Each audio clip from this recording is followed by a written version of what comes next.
Yes. So you want to take out an account. Mm-hmm. They ask you if you have an account with the bank. Mm-hmm. And if you say no, they say, well, you have to open an account before we can give you that rate. Mm-hmm. And so you open an account. Mm-hmm. And it usually consists of $100 or Right. more. Mm-hmm. And that's the way they have to build up their account. Right. So there are some products that have higher interest at a bank, like a CD. So a certificate of deposit is where you put money in an account for a set period of time. Maybe it's a year. If you have it for 5 years, the money you're making on that deposit is going to be higher. The interest rate is higher because they're trying to grow their accounts. They're hoping that in addition to the CD, if you have an account open, even if you weren't planning to use it, since it's there, you might start to use it and then get more and more involved with that bank. So this could be a good thing, or it could be something you don't need as much. But that also means you need the extra $100 available to put into the other account, right? Yeah. Good point. Any other questions? You get a checkbook. The checks are numbered in sequence in the upper right-hand corner. Mm-hmm. Is there any limit to the number of digits I can have that in that number? That's a fabulous question.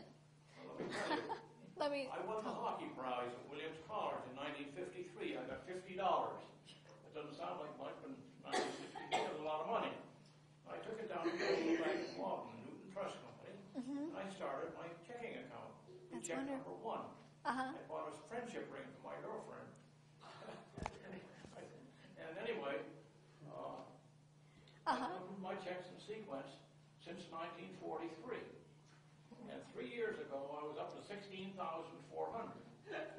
went down to the bank for a new checkbook, and they said, you can't have 5 digits anymore. I said, I've had it for years. I want it. Well, they checked in Boston with all the vice presidents of the Bank of America. By the time they changed hands. And they said, oh, no, you can't get that.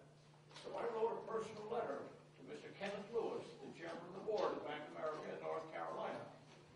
He called me up the next day and changed it. And sent me a checkbook with $16,400 the first check. And this morning I wrote check number 18,622. And I don't have any trouble anymore. Why would they do that? So, for one, thank you for sharing that story. I really enjoyed it. And I think it shows a lot of things. Number one, I really don't know. I can't say that I know why a bank would have that policy.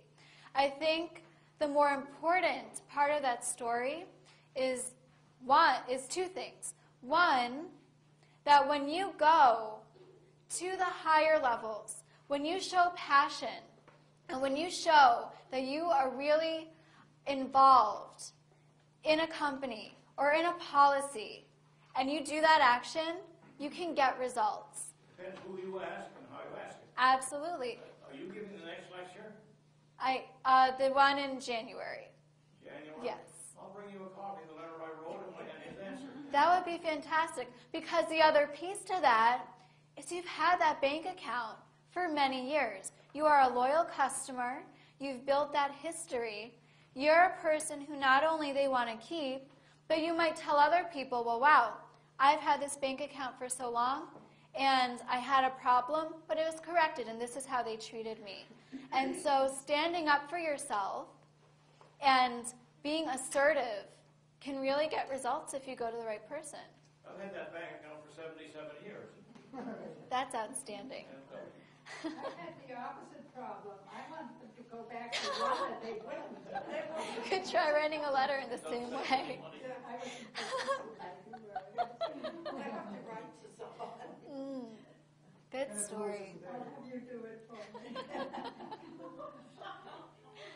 Are there any other questions or comments?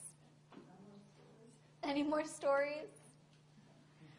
Wonderful. So thank you all for coming. Again, please fill out the evaluation.